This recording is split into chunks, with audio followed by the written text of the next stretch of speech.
喺香港好多學校，老師都要身兼兩職，既要備課教書，又要負責學校 IT 維護。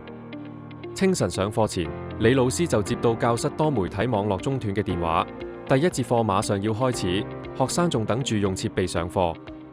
傳統學校網絡管理真係頭痛，設備分散喺教室、電腦房、圖書館，出咗問題要逐個地方跑。李老師本來要備課改作業，結果好多時間都耗喺 IT 維護上，兼職變成主職，壓力大到唞唔到氣。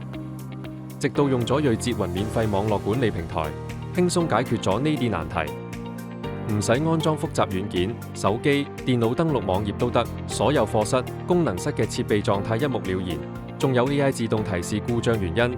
從前要揾好耐嘅問題，而家幾秒就睇清楚。睿捷雲嘅智能診斷功能好強大，快速分析出網絡故障根源，好似教室投影儀網絡中斷，幾秒就揾到信號干擾問題，仲能一鍵修復。